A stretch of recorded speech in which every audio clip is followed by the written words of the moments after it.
আলেম ওলামা যারা ধর্মীয় অনুভূতিকে লালন করে, এদের প্রতি আলেম ওলামা ইমাম মুয়াজ্জিন এদের প্রতি মানুষ শ্রদ্ধা রাখে, বিশ্বাস করে, কিন্তু আস্থা রাখে না।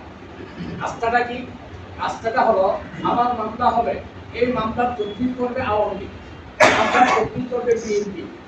মাছবাজারে আমি অপমানিত হয়েছি, এই অপমানের প্রতিশোধ দিবে আওয়ামী লীগ অথবা বিএনপি, ইসলামী আন্দোলন না, ইমাম সাহেব না, ইমাম সাহেব না।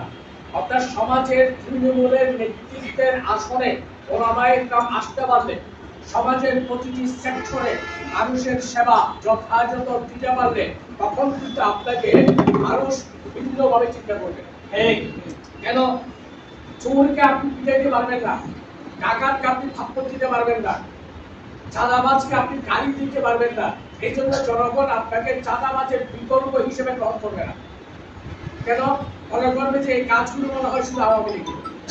এখন সমাজে যদি আপনি শৃঙ্খলা প্রতিষ্ঠা করার জন্য আপনি যদি যথাযথ ভূমিকা নিতে পারেন, আপনি নরম এবং কঠোর এই দুইটা বিষয় জনগণের মাঝে ফুটিয়ে তুলতে পারেন, বাজারের নেতৃত্ব আপনি দিতে পারেন, যে কোনো সংকটে আপনি নেতৃত্ব দিতে পারেন, যে কোনো সমস্যা সমাধানে আপনি গ্রহণযোগ্য ব্যক্তি সেটা প্রমাণ করতে পারেন, তখন জনগণ ওই আওয়ামী লীগ বিএনপির বিকল্প হিসেবে ইসলামী আন্দোলনকে গ্রহণ করবে। এখন এই জন্য প্রয়োজন হলো আমাদের প্রতিটি সেক্টরে আপনাকে যোগ্যতা প্রমাণ করা। প্রতিটি ওয়ার্ডে, প্রতিটি বাজারে আমরা যে যোগ্য সেটা প্রমাণ করতে হবে। মেম্বার হিসেবে আমি যোগ্য, চেয়ারম্যান হিসেবে আমি যোগ্য।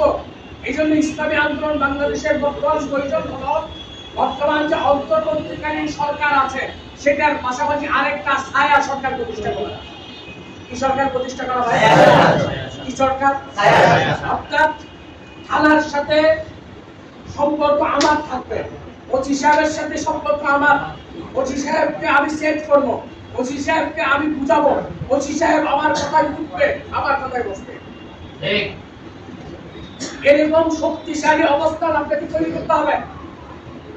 এরপর ছায়া সরকার মানে প্রত্যেকটা ওয়ার্ডে এখন যদি ইসলামী আন্দোলন, ছাত্র আন্দোলন, যুব আন্দোলন, মুজাহিদ কমিটি সবাই পরামর্শক্রমে আপনারা সিদ্ধান্ত নেবেন আমাদের এই 4 নম্বর ওয়ার্ডের সকল সমস্যা, বিচার ব্যবস্থা, বিয়ে শাদী, সামগ্রিক কার্যক্রম ইত্যাদির পরিচালনার নেতৃত্ব দিবেন আমাদের মনোনীত মেম্বার। আমাদের মনোনীত নির্বাচন এখনো হয় নাই, আমাদের মনোনীত মেম্বার হলো আব্দুল্লাহ আমাদের মেম্বার। আব্দুল্লাহ আমাদের মেম্বার। আওয়ামী লীগের যে মেম্বার ছিল সে আত্মগোপনে পরে আছে, এখন মেম্বার কে ভাই? আপনার নির্বাচিত না, আপনাদের মনোনীত। আপনাদের মনোনীত মেম্বার কে? আব্দুল্লাহ। আপনাদের ইউনিয়নের চেয়ারম্যান কে? আব্দুর রহমান।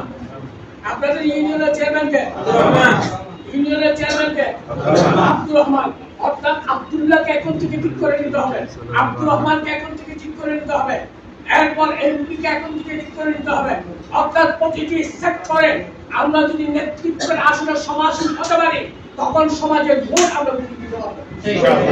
পারবো কিনা ভাই? ইনশাআল্লাহ। এই জন্য প্রয়োজন হলো তৃণমূল পর্যায়ে সংগঠনকে শক্তিশালী করা, ওয়ার্ডকে শক্তিশালী করা, ইউনিটকে শক্তিশালী করা, ইউনিয়নকে শক্তিশালী করা, পৌরকে শক্তিশালী করা, এরপর সংগঠনের পাশাপাশি সামাজিক নেতৃত্ব সমাজে প্রতিষ্ঠিত করা। থানা সভাপতি থাকবে কিন্তু উপজেলা চেয়ারম্যান ঠিক থাকবে, ইউনিয়ন সভাপতি থাকবে, ইউনিয়ন চেয়ারম্যানও ঠিক থাকবে, ওয়ার্ড কমিটি থাকবে, ওয়ার্ডের মেম্বারও ঠিক থাকবে, ওয়ার্ডের মেম্বারও ঠিক থাকবে। অর্থাৎ সামাজিকভাবে যদি আমরা সাংগঠনিক নেতৃত্বের পাশাপাশি সামাজিক নেতৃত্বকে এস্টাবলিশ করতে পারি তাহলে ইসলামী আন্দোলন দাঁড়িয়ে যাবে। ইসলামী আন্দোলন কি যাবে? ইসলামী আন্দোলন। এখন তো দুর্ভাগ্যজনক ইতিহাস হলো আমরা তো এত ভয় পাই যে টিউনু সাহেবের অফিসে কেমনে ঢুকি, ওসি সাহেবের অফিসে কেমনে ঢুকি, কেমনে ঢুকবেন মানে আপনারা এই 24-এর স্বাধীনতার নেতৃত্ব দিয়েছেন।